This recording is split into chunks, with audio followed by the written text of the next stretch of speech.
느헤미야의 기도 이런 제목으로 잠깐 말씀을 상고하고자 합니다. 느헤미야의 기도. 느헤미라는 그 이름의 뜻은 하나님의 위로란 뜻입니다. 여호와께서 위로하시다 그런 뜻인데, 오늘 이 느헤미야는 바벨론에 사로잡혀간 유다 지파 그 하갈의 아들인데, 느헤미야로 말하니까 바벨론 유수의 포로민 2세라고 할 수 있겠죠.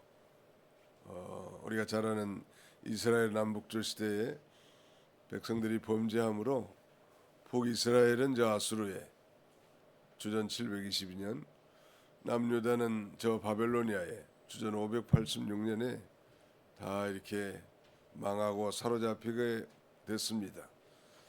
당시 천하를 호령하던 이 바벨로니아도 결국 오래가지 못하고 이 페르시아에게, 즉 바사라는 나라에 멸망을 당합니다. 이 당시에 이 느헤미야는 페르시아 수산궁의 왕의 술 맡은 간원장으로 대단히 이 고위직 호화스러운 그런 위치에 있는 자였습니다. 어떻게 보면 뭐 걱정 근심이 없는 자리이지만 그는 그의 현실에 안주하지 않고 정녕 그가 관심 있는 것은 하나님의 나라였습니다. 그래서 오늘 본문에 보시면 2절에 내 형제 가운데 하나인 하나니가 두 사람과 함께 유다에서 내게 이르기로 내가 그를 그 사로잡힘을 면하고 남아있는 유다와 예루살렘 사람들의 형편을 물은즉 그들이 내게 이르되 사로잡힘을 면하고 남아있는 자들이 그 지방 거기에서 큰 환난을 당하고 능욕을 받으며 예루살렘 성은 허물어지고 성문들은 불탔다 하는지라. 페르시아의 왕 고레스를 통해서 이제 유다 백성들이 이 본토로 귀환하기 시작했는데, 포로 귀환도 한 3차에 이루어집니다.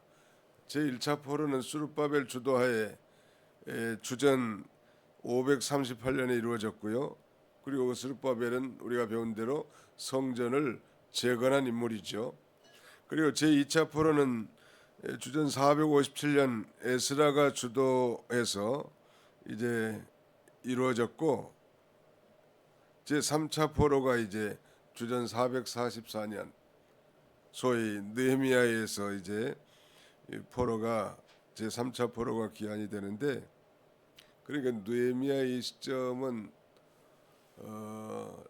스룹바벨 성전이 완공된 지 70년이 지난 시점이고, 그러니까 바벨론에 포로 잡혀간 지로 따지면은 한 140년 되는 그런 시점이에요. 그리고 뭐 성전도 뭐 낡고 후패해졌을 수도 있겠지만, 특별히 오늘 본문에 보니까 예루살렘 성이 무너졌다는 성벽. 그래서 이 느헤미야 주제가 성벽 재건입니다.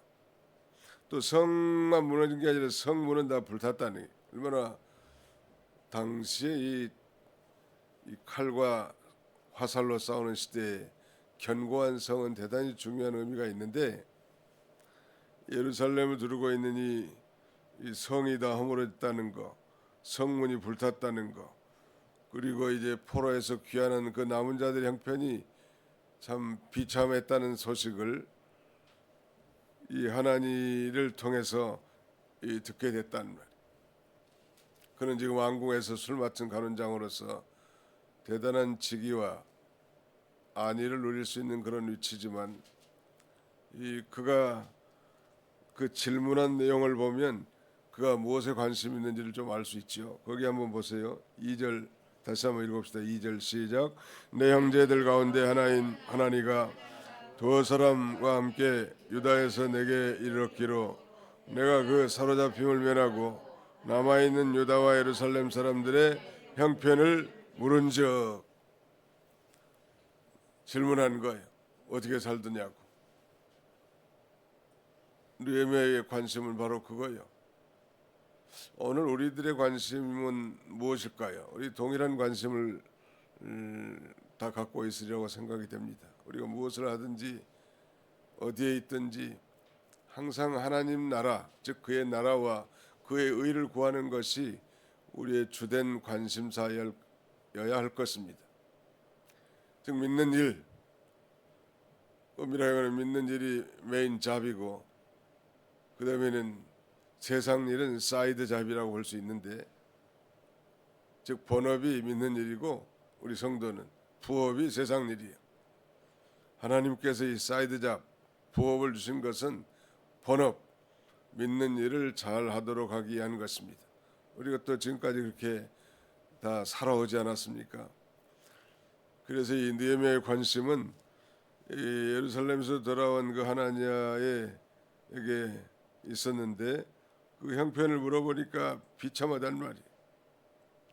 사로잡힘을 면하고 남아있는 자들, 이거 원래 뭐 포로 안 잡혀간 사람도 되겠지만 포로에서 포로에서 해방돼 가지고 돌아온 포로 귀환민들, 1차, 2차 포로 귀환민들이겠죠. 그들이 거기서 아주 뭐 어려움을 당한다는 것, 큰 환난을 당하고 능욕을 받고 있다는 것. 이 일에 대해서 이 느헤미야가 보인 반응은 무엇입니까? 4절 같이 읽어봅시다. 4절 시작. 내가 이 말을 듣고 앉아서 울고 수일 동안 슬퍼하며 하늘의 하나님 앞에 금식하며 기도하여. 우리가 문제를 봉착했거나 어떤 상황을 파악했을 때 이 느헤미야가 취한 것은 기도였습니다. 하나님 앞에 기도하는 게 중요해요. 또 우리가 이 기도하는 내용들을 보면 대개 우리의 주된 관심이 기도 제목으로 나오잖아요. 관심 없으면 기도가 안 돼요. 우리 자녀들 얼마나 관심이 많아요.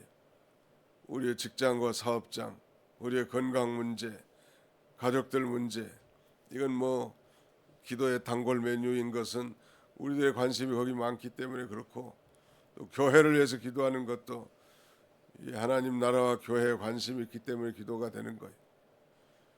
하나님 나라가 어떻게 됐는지, 또 성도들이 왜 교회에 출석하지 않았는지, 무엇 때문에 안 왔는지, 내가 어떻게 해야 될 건지, 어떻게 도와줄 건지, 이런 관심을 갖는 것, 이것이 뭐 마땅한 그리스도인의 자세라고 할 수 있는데, 느헤미야가 취한 것은 기도였습니다. 그것도 금식 기도예요. 느헤미야의 기도를 세 가지로 요약한다면, 첫째는 이 4절부터 7절까지는 죄를 자복하는 기도예요. 두 번째는 8절로 9절까지 언약의 말씀을 붙들고 기도한 것이고, 마지막 세 번째 11절은 10절 11절은 형통하게 해달라고 기도합니다. 하나님 일이 형통하게 해달라고. 근데 이 일이 성취되려면 어떻게 해야 되는가 하면 자기가 나서야 되는 거예요. 문제의식을 가장 깨달은 사람.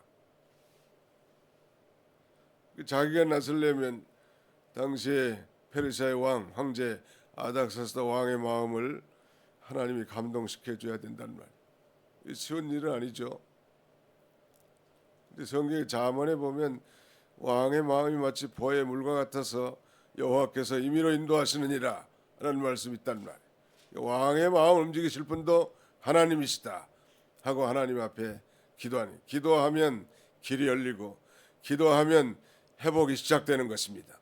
믿으시면 아멘 합시다. 기도가 해결책이에요. 우리가 뭐 결론 다 알지만요, 이제 뭐 굉장히 짧은 한 50여일 만에 그 성벽 재건을 완성시킵니다.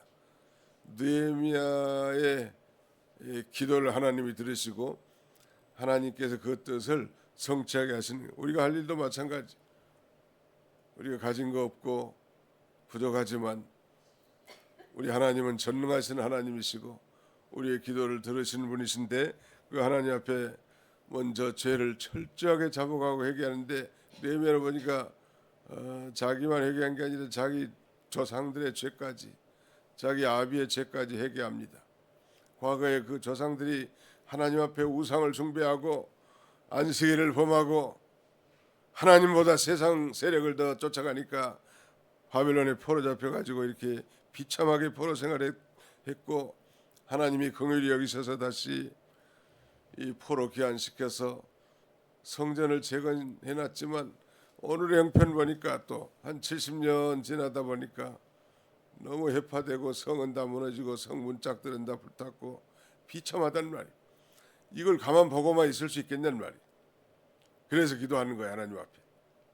이 문제 관심이 뭔가에 따라서 기도하게 돼 있고, 문제가 무엇인가를 정확히 파악할 때 하나님 앞에 기도하게 되고, 또 그 기도를 간절히 기도할 때 하나님이 들으시고 반드시 응답하시는 하나님이십니다. 그 8절 9절은 이제 언약의 말씀, 약속의 말씀을 붙들고 기도합니다. 8절 9절 같이 읽습니다. 시작.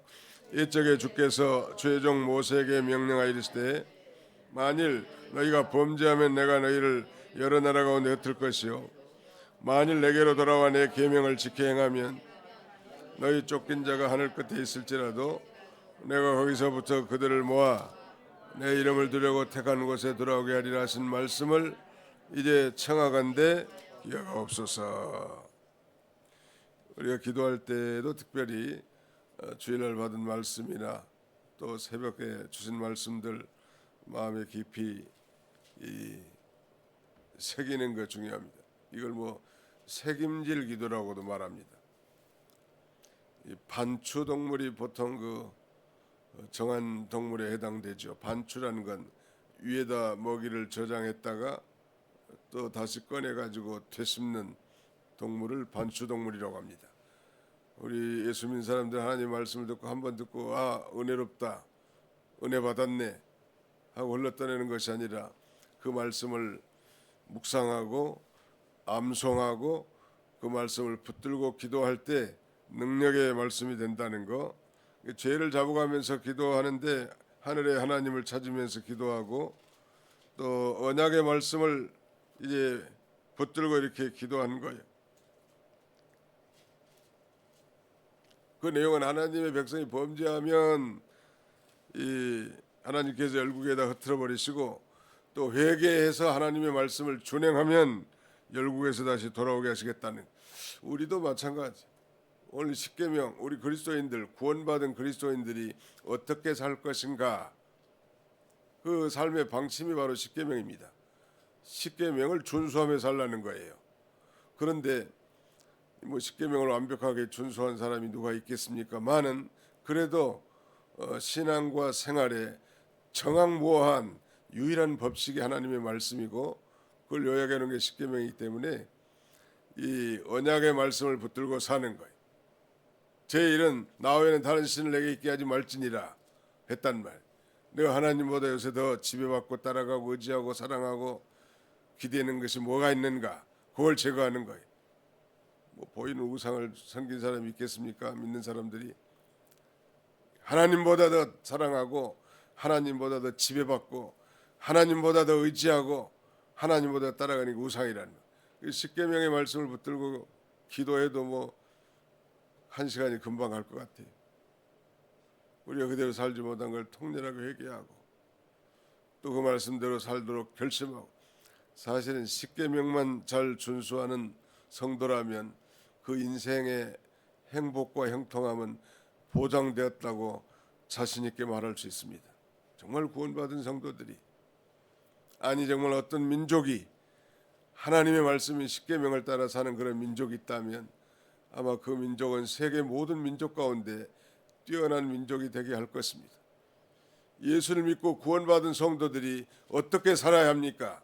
그저 감정에 휘둘리고 사건과 환경에 지배받는 그런 삶이 아니라 하나님의 객관적인 말씀을 그대로 믿고 그대로 순종할 때 역사가 나타난다는. 그 다음에 이 세 번째 기도는 형통하게 해달라는 거예요. 마지막 부분에 보면 그렇게 돼 있어요. 11절 같이 읽습니다. 시작.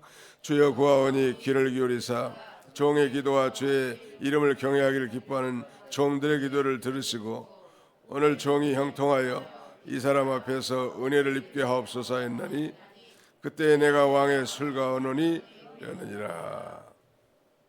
오늘 종이 형통하여 이 사람 앞에서 은혜를 입게 하옵소서. 이 사람은 곧 페르시아의 왕 아닥사스다 왕이요.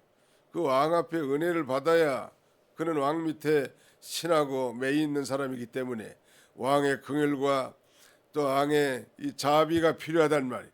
그런데 그 왕의 마음을 움직일 분은 하나님이시죠. 사랑하는 성도 여러분, 우리 남편의 마음을 우리가 움직일 수 있습니까? 안 되죠. 내가 난 자녀라도 내 마음대로 움직이기 어려워요.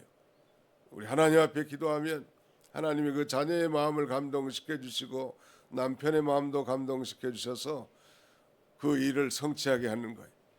그래서 기도하는 성도가 위대한 거예요. 하나님 우리에게 주신 최고의 축복의 수단 기도예요. 느헤미야는 바로 이 기도를 통해서 결론은 우리가 이미 알지만 그 무너진 성벽을 하나님의 은혜로 재건하고 하나님 앞에 영광을 돌린 그런 삶을 살았는데 우리도 이런 이 느헤미야 같은 이 기도를 통하여 하나님 놀라운 역사를 체험하는 저와 여러분들이 다 되시기를 주님의 이름으로 축원합니다. 통성으로 한번 기도하겠습니다. 말씀을 의지해서 기도하겠습니다. 죄를 자복하면서 기도했고요.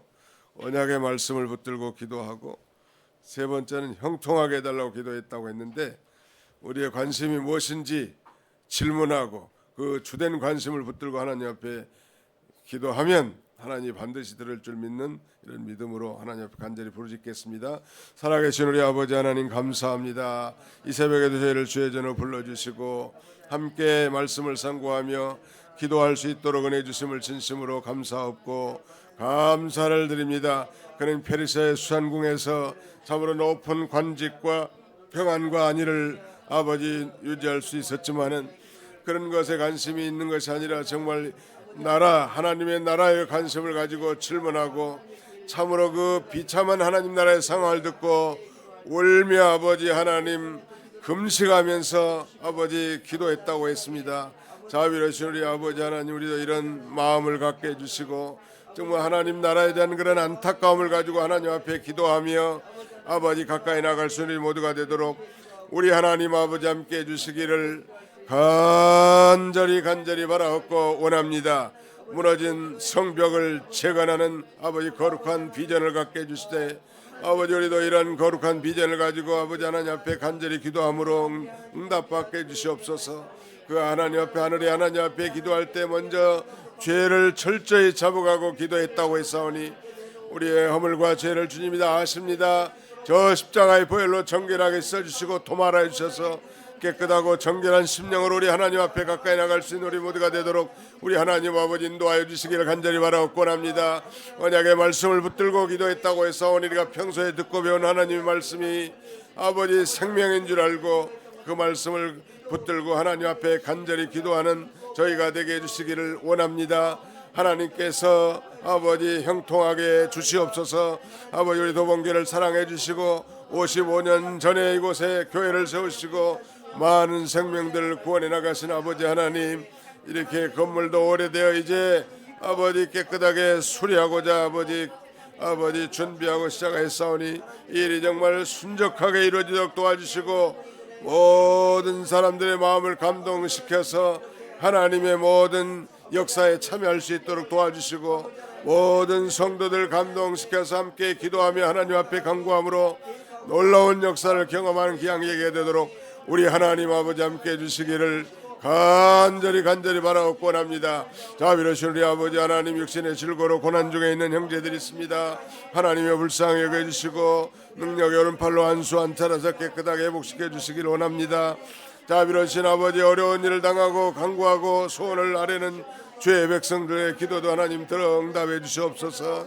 기도를 들으시는 전능하신 하나님 우리의 기도를 하나님 들어주시고 간구와 소원의 귀를 기울이셔서 아버지의 뜻이 온전히 잘 성취되어지도록 우리 하나님이 친히 함께 해주시기를 간절히 바라옵고 합니다. 무엇보다도 우리의 마음이 하나님을 향하게 도와주시고 우리의 관심이 하나님과 하나님 나라를 향하게 도와주셔서 간절한 기도 속에서 놀라운 역사를 체험하고 아버지 하나님 경험하는 귀한 계기가 되도록 우리 하나님 도와주시기를 간절히 바라옵고 합니다. 공사를 맡아서 수고한 우리 영클조 하우징의 조 대표를 하나님 붙잡아 주시고 지혜와 총명과 재능을 주셔서 아버지 모든 일을 공교롭게 우리 하나님 아버지 앞에 아름답게 잘 건설해 나가도록 우리 하나님 아버지 인도해 주시고 모든 주변 이웃 이웃들에게도 하나님 긍휼을 베풀어 주셔서 이 아름다운 일들이 아무런 어려움 없이 잘 형통해 나가도록 우리 하나님께서 역사해 주시옵소서.